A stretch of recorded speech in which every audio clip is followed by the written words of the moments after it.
Welcome to my mini vlog! Hello guys! Meron na nga pala akong estudyante. Nursery siya ngayong taon. At ito yung eksena namin tuwing umaga. Hindi ko na nga pala na video yung pagpe-prepare ng baon ng aking baby. Ang klase nga pala nila ay Monday to Friday. Meron silang 1.5 hour lang sa klase. Saglit lang yung class nila kaya hinihintay ko na lang siya dun sa labas. Sabay na kaming umuuwi. Yung layo nga pala nung school niya mula sa bahay namin, mga 10 minutes away pagka nakasasakyan ka. Pero kapag lakad siguro mga abutin kang 25 minutes. Ito yung everyday life namin. Na-enjoy ko yung hatid sundo era bilang first time mom. Magpo-foreign lang nga pala yung baby ko kaya in-enroll ko na siya sa daycare dito sa barangay namin. Nagpaka-practical lang ako guys kasi maganda naman yung daycare nila. Mukha lang masikip pero okay naman dun, naka-aircon din. Tsaka hindi naman ganun karami yung bata. Marami lang yung parents kaya nagmukhang maliit yung room. Tsaka nakakatuwa yung baby ko kasi hindi siya nag-iiyak-iyak sa room. Kasi sa 3 weeks naming pumapasok guys, nakita ko na yung improvement ng anak ko. Marunong na siya makipag-cooperate sa teacher niya. Tsaka makipag-socialize sa mga kapwa bata niya. Tapos sumusunod na rin siya sa instruction ng assistant teacher, ng mga classmate niya. Nasanay na rin siya sa routine namin tuwing umaga. Hindi na ako nahihirapan gisingin siya kasi every 5 a.m. nagigising na siya. Tapos dapat nagpe-prepare na kami ng baon niya, ng mga kailangan sa school. After namin umuwi, pumunta kami sa aso ng kapitbahay namin. Kasi yung kapitbahay namin lagi silang wala. Ayan, pinapakain namin. Kawawa kasi.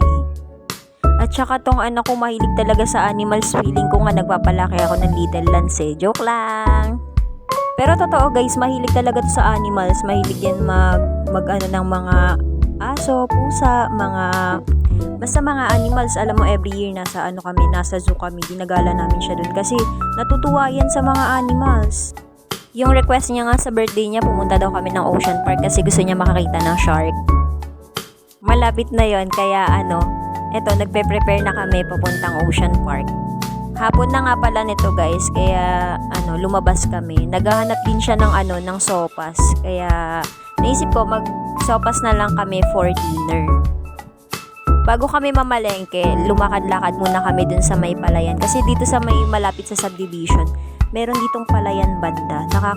Nakaka-relax doon kapag nakaupo ka lang sa isang tabi. Mahangin, kahit walang masyadong puno. Ang ganda nung paligid, green. Itong lugar namin guys, para siyang pinaghalong city tapos probinsya. Kasi pagka nandito ka sa bandang to, parang nasa probinsya ka, makikita mo yung palayan. Pero kapag nandito ka naman sa may subdivision dito, para ka nang nasa parang itsura niya parang Pasig lang din. Tapos eto, pumunta kami dito sa palayan kasi favorite dito ng anak ko pumunta every umaga or hapon. Nagdadala kami diyan ng pagkain. Pero di kami nagtatapon ng basura. Marami rin kasi dito guys, nagpipiknik tapos yung mga basura nila tinatapon lang nila sa tabi-tabi. Syempre nakakahiya. Dapat pagka kumain ka, dapat dinadala mo yung basura mo pa uwi. Tapos yan, may naabutan nga pala kami mga kabataan nanguhuli ng palaka. Ganito pala yung itsura ng palakang bukid, no? Sabi nila, binebenta daw nila yan 250 to 300 per kilo. Tapos pwede nang linisin or pwedeng ganon, kayo na yung maglinis. Ang ganda talaga sa part na to, hindi nakakasawa. Lagi kami ditong pumupunta. Tingnan nyo to guys, yan. Meron ng mga subdivision doon banda sa dulo. Tapos yung paligid, palayan pa yan. Dati hanggang dun ata yung palayan eh. Nung bagong lipat kami dito, yung side na yan, hindi pa siya sakop ng mga pabahay.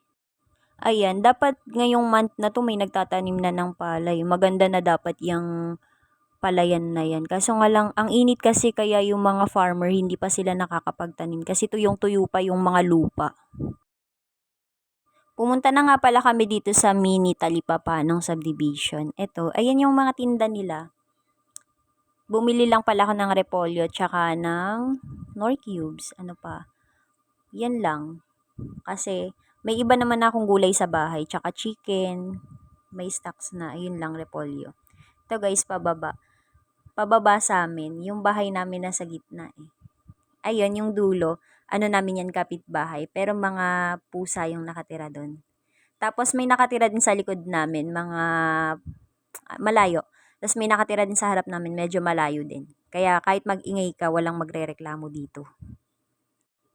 Sa ngayon guys, madamo dito kasi nga umuulan tapos iinit, parang nadidiligan yung mga damo. Pero kapag tig-init or mga bumababa yung mga damo, tapos ang ganda na ng paligid dito. Ito na yung sopas ko. Medyo kulang sa ingredients. Pero pwede na, kami lang naman yung kakain. Ilan lang kami kakain dito sa bahay. Yung anak ko, tapos ako, tapos yung asawa ko. Yan. Madali ang luto lang din to kasi nagugutom na nga daw din yung bata. Tsaka guys, kung mapapansin nyo, marami yung niluto kong sopas kasi pang hanggang bukas namin yan. Yung anak ko kasi, naghahanap yan ng almusal. Dito walang nagtitinda masyado ng almusal.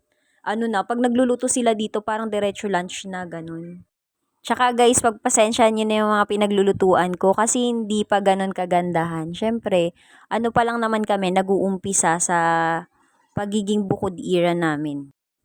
Pero kahit luma yan at di kagandahan, alam mo, okay lang, kontento kami kasi nakakakain naman kami 3 times a day. Tapos parang alam mo yun, simple lang ng buhay dito sa amin sa bukid. Ang tahimik, ang saya lang ng buhay kasi parang living in a simple era ka lang. Hindi mo na kailangan makipagpaligsahan. Basta masaya mabuhay ng simple lang. Yung hindi ka natitingin sa mga, hindi mo na kailangan tumingin sa iba para i-compare yung buhay mo. Yun lang. Thank you for watching.